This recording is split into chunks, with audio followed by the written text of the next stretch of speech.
আজকের ভিডিওটা শুরুই করছি জেঠুর সবজি বাগান দিয়ে। এর আগের ভিডিওতে আপনাদেরকে বলেছিলাম যে সবজি বাগানের পুরো একটা ভিডিও আমি আপনাদের সাথে শেয়ার করব।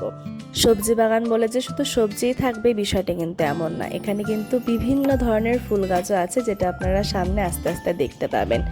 শহরের যান্ত্রিক জীবনে ছাদ বাগান ছাড়া এত সুন্দর করে সবজি বাগান, ফুলের বাগান যেটাই বলেন না কেন আপনারা, এগুলো করা কিন্তু অনেকটাই কষ্টসাধ্য।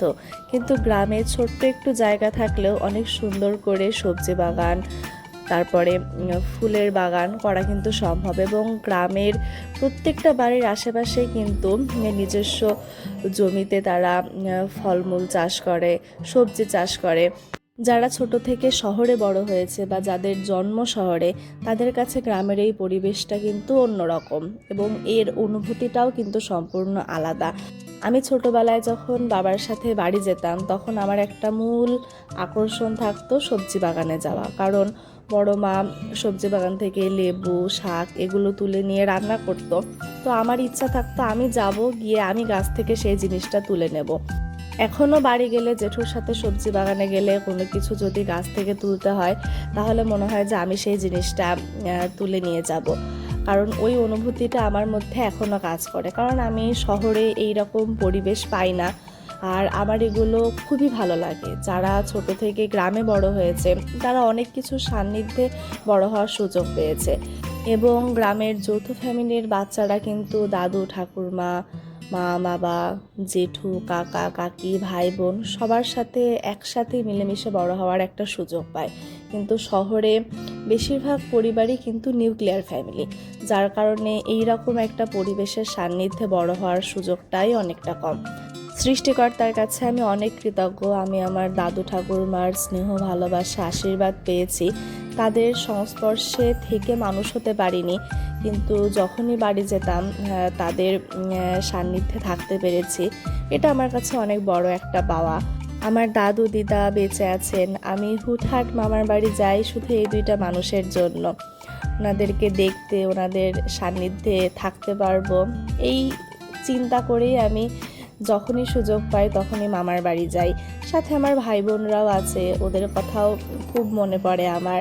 আমার মা যেহেতু বাড়ির বড়, তাই আমি ওই বাড়ির প্রথম সন্তান।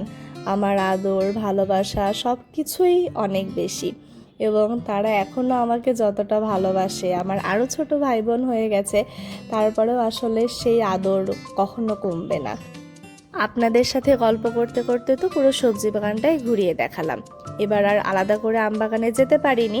বাড়ির পাশে একটা আম গাছ ছিল, সেখান থেকেই ছোট্ট একটা ভিডিও ক্লিপ নিয়ে রেখেছিলাম। গত বছর যখন বাড়ি এসেছিলাম আপনাদের সাথে তো শেয়ার করেছিলাম আমার বড় মার অনেকগুলো গাভী আছে, মুরগি আছে, খরগোশ আছে। বড় মা দুপুরবেলা বাটা মাছের ঝোল রান্না করেছিল। আমরা সবাই খাওয়া দাওয়া শেষ করে আমি, দিব্য ভাই সবাই একসাথে একটু হাঁটাহাঁটি করতে বের হয়েছিলাম। আর এখনকার ওয়েদারের যা অবস্থা, দিন দিন এত গরম পড়ছে যে বেলা না গেলে বাইরে বের হওয়ার কোনো উপায়ই নেই। আর এখানে আপনারা দেখে নিন একটা ভালো ছবি তোলার পেছনের কাহিনী কি হতে পারে। আমরা বাইরে বের হয়েছিলাম যে একটু হাওয়া বাতাসের ছোঁয়া পাবো, কিন্তু কোনো রকমই হাওয়া বাতাস ছিল না।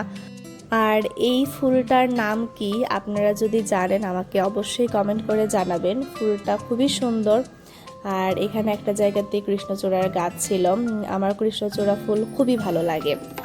তো আমাদের ঘোরাঘুরি শেষ হয়ে যাওয়ার পর আমরা একটু আইসক্রিম খেতে চলে গিয়েছিলাম। আইসক্রিম খেয়ে বাসায় ফিরে দেখি জেঠু সুন্দর করে চিড়া ভাজা মাখিয়েছে, আর অন্যদিকে বড় মা রাতের রান্নাটাও সেরে নিচ্ছে। বড় মার একটা সিগনেচার ডিশ হচ্ছে কই মাছ দিয়ে মাসকলাইয়ের ডাল। এই রান্নাটা খেতে এতই মজা হয়। আপনারা কারা কারা এই রেসিপিটা খেয়েছেন আমাকে জানাবেন, আর যদি কারো রেসিপি দরকার হয় আমাকে সেটাও কমেন্টে জানাবেন। আমি আর দীপ্র ভাই হঠাৎ পরিকল্পনা করে বাড়ি গিয়েছিলাম, তো আমাদের ছোট্ট মিনি ট্যুর খুবই ভালো কেটেছে। আর সেই ছোট্ট হোম ট্যুরেরই ভিডিও আপনাদের সাথেও শেয়ার করে নিলাম। আমার এই ছোট্ট মিনি ট্যুরের ভিডিও কেমন লাগলো অবশ্যই জানাবেন। ভালো লাগলে অবশ্যই লাইক কমেন্ট করবেন। Thanks for watching. Bye bye.